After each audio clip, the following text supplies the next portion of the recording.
Episode start होते ही सबसे पहले हम देखते हैं शाओयेन और फान लाओ के दरमियान फाइट उसी तरह से चल रही होती है, जिसके साथ ही फान लाओ अपने वेपन का यूज करते हुए शाओयेन पर अटैक करने लगता है और उसी अटैक को डिफेंड करने के लिए शाओयेन अपनी स्वार्ड पर अपनी फ्लेम का यूज करते हुए एक स्लैश अटैक को यूज करते हुए फान लाओ के इस अटैक को टोटली क्रश कर देता है। और उसी के साथ ही साथ फान लाओ को शाओयेन की फ्लेम की वजह से भी काफी ज्यादा पेन हो रही होती है, जिसके साथ ही शाओयेन मौका देखते ही अपनी स्वार्ड को पीछे रखकर फान लाओ पर ऑक्टोपस ब्लास्ट का यूज करता है, जो कि है तो शाओयेन का काफी ज्यादा पावरफुल मूव और ये फान लाओ को काफी हद तक डैमेज भी देता है, मगर फान लाओ इससे टोटली डैमेज नहीं हो पाता। और उसी के साथ जैसे ही शाओयेन का ध्यान फान लाओ की तरफ जाता है तो वहीं पर फान लाओ के साथ आए हुए दोनों के दो वांग प्रैक्टिशनर्स शाओयेन के ब्रदर पर अटैक करने के लिए आगे बढ़ने लगते हैं, जिन्हें देखते ही शाओयेन अपने ब्रदर को बचाने के लिए आगे बढ़ता है और इन दोनों को रोकने के लिए चाह रहा होता है, मगर उसी के साथ ही फान लाओ उसे रोक लेता है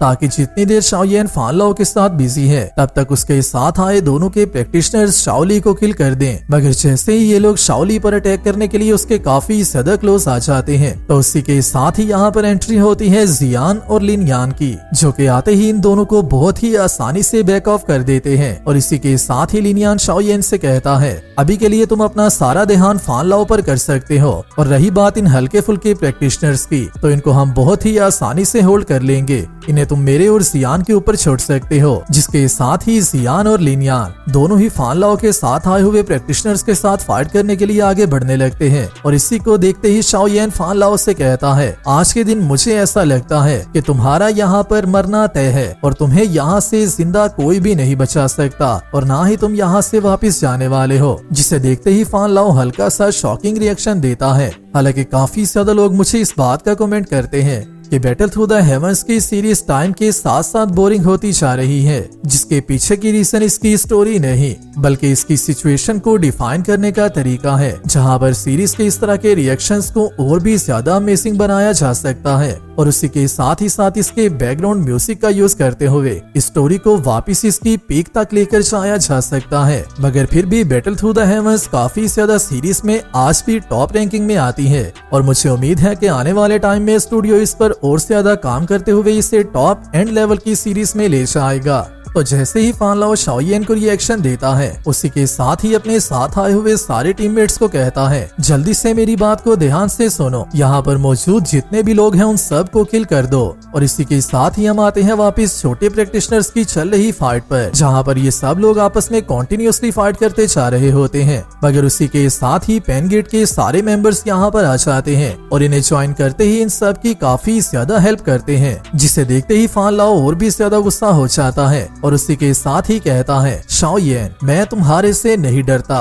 और इसी के साथ ही फान लाओ दोबारा से अपनी स्मोक टाइप एबिलिटीज का यूज करना स्टार्ट कर देता है। मगर उसी को देखते ही शाओयेन उससे कहता है तुम्हारी ये टेक्निक 2 साल पुरानी है और ये टेक्निक दोबारा से मेरे ऊपर वर्क नहीं करने वाली। जिसके साथ ही शाओयेन अपनी फ्लेम का यूज करते हुए स्मोक पर अटैक कर देता है, जिसकी वजह से फान लाओ की टेक्निक उसी पर बैकफायर करती है और फान लाओ अपनी ही टेक्निक के अंदर आकर डैमेज होना स्टार्ट हो जाता है। और उसी के साथ ही शाओयेन से दोबारा से कहता है शाओयेन तुम्हारे और मेरे दरमियान चल रहा ग्रज तब के वक्त स्टार्ट हुआ था जब के वक्त तुम यहाँ पर अपीयर हुए थे। अगर तो तुमने मेरे सन को किल ना किया होता तो मैं हमेशा ही तुम्हारी काफी ज्यादा रिस्पेक्ट करता रहता, क्योंकि तुम बहुत ज्यादा अमेजिंग प्रैक्टिशनर हो। मगर उसी के साथ ही शाओयेन उससे कहता है ब्लैक कॉर्नर डोमेन में रहते हुए तुम्हारे लड़के की अपनी काफी ज्यादा गलतियों की वजह से ही वो मरा था। अगर तो उसने सबके साथ पंगा ना किया होता तो आज के दिन तुम्हारा बेटा जिंदा होता। उसके मरने की रीजन के पीछे सारा कसूर उसका अपना था। जो सुनते ही फान लाओ यहाँ पर भी कोई रिएक्ट तो नहीं करता, मगर उसी के साथ ही अपनी पावर का यूज करते हुए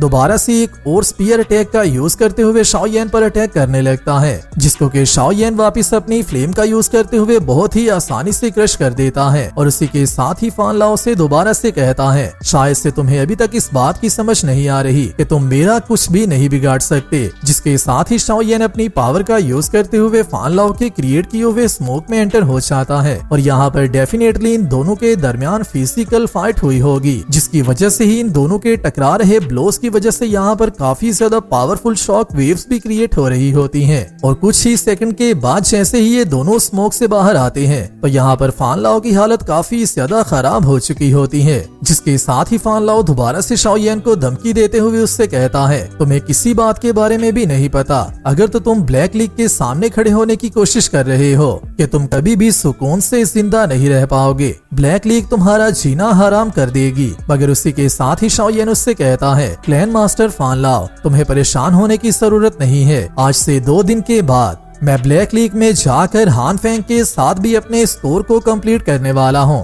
और उसका अंजाम भी तुम्हारी तरह होने वाला है। जो सुनते ही फान लाओ दोबारा से अपनी ब्लड टेक्निक का यूज करते हुए यहाँ से भागने की कोशिश करने लगता है और उसी के साथ ही शाओ येन से कहता है, मुझे इस बात की समझ आ चुकी हुई है, अभी के लिए मैं तुम्हारा ओपोनेंट तो नहीं रहा, मगर मेरी एक बात हमेशा याद रखना, मुझे किल करना इतना भी ज्यादा आसान काम नहीं है। जो सुनते ही शाओ येन उस पर हंसने लगता है और उसी के साथ ही कहता है, तुम्हारी ये सारी ट्रिक्स मेरे सामने कुछ भी नहीं है। जिसके साथ ही शाओ येन 3000 लाइटनिंग मूव का यूज करते हुए फान लाओ का पीछा करना स्टार्ट कर देता है। जिसके साथ ही फान लाओ शाओ येन के पॉइंट से थोड़ा सा आगे आकर दोबारा से उससे कहता है, मैं तुम्हारे से आज के दिन का बदला जरूर लूंगा और अगली दफा जब हम दोनों मिलेंगे तो तब के वक्त मैं अपने साथ और भी ज्यादा लोगों को लेकर आऊंगा और तब के वक्त मैं तुम्हारी बॉडी को टोटली क्रश कर दूंगा और तुम्हारे छोटे छोटे पीसेस कर दूंगा। मगर इसी के साथ ही शाओ येन उसकी बैग से उसे आवाज देता है और उससे कहता है, क्लैन मास्टर फान लाओ, मुझे ऐसा लगता है शायद तुम्हें इस बात का नहीं पता कि मैं तुम्हें यहाँ से जिंदा ही नहीं जाने देने वाला,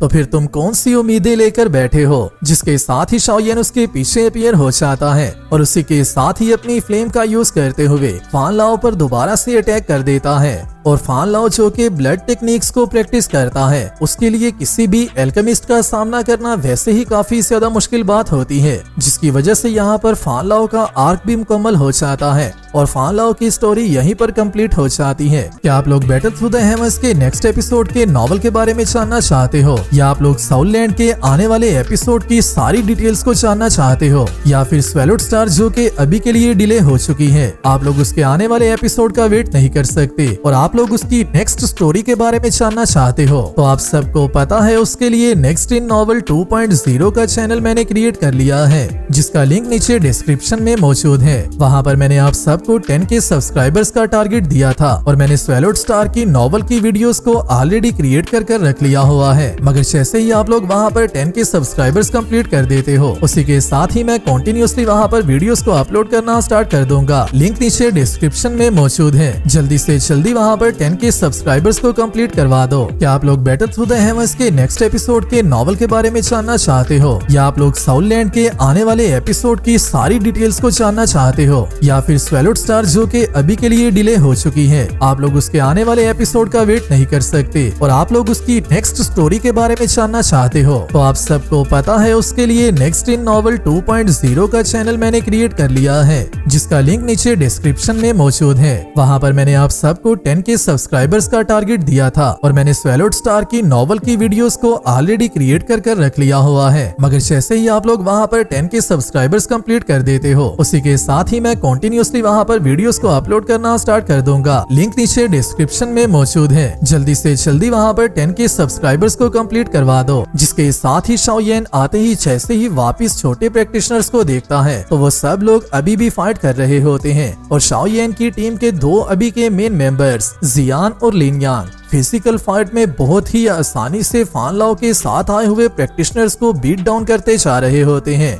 और शाओ येन की टीम अभी के लिए 95% इस वार को जीत चुकी होती है। जिसके साथ ही शाओ येन अपने माइंड में सोचता है इस सारी बैटल का अभी के लिए कोई भी फायदा नहीं है, जिसकी वजह से मुझे जितना जल्दी हो सके इस बैटल को खत्म कर देना चाहिए। जिसके साथ ही शाओ येन सारे लोगों को ये अनाउंस कर देता है फान लाओ ऑलरेडी मर चुका है, जिसकी वजह से तुम लोगों को अभी फाइट करने की कोई भी जरूरत नहीं है। है, मैं तुम में से किसी को भी बिना बात के किल नहीं करना चाहता। तो अगर तुम लोग यहाँ से खामोशी से वापस चले जाते हो तो तुम सब लोग अपनी जान बचा लोगे। और जाकर मेरा ये मैसेज हान फेंग को डिलीवर कर देना कि बहुत ही जल्द मैं उससे भी किल करने के लिए आने वाला हूँ। मगर ये सुनते ही ब्लैक लीग के कुछ लोग इस बात पर बिलीव नहीं करते और उसी के साथ ही कहते हैं क्लैन मास्टर फान लाओ मर चुके हैं। आखिरकार ऐसा कैसे हो सकता है? हम लोग इस बात पर बिलीव नहीं करते। फान लाओ 2 हुआंग लेवल के मास्टर हैं और वहीं पर ये लड़का सिर्फ 2 वांग लेवल का प्रैक्टिशनर है। ये चाहे कुछ भी क्यों न कर ले, ये फान लाओ को किल नहीं कर सकता। हम लोग मिलकर दोबारा से इन सब पर अटैक करते हैं और जैसे ही हम लोग इनकी फोर्ट को टेक डाउन कर लेंगे उसके बाद क्लैन मास्टर फान लाओ हम सबको बहुत ही अच्छे रिवॉर्ड देने वाले हैं। जिसके साथ ही ये लोग जैसे ही दोबारा से शाओयेन की टीम पर अटैक करने लगते हैं तो उसी के साथ ही शाओयेन इन सबको अपनी पावर का हल्का सा सैंपल देता है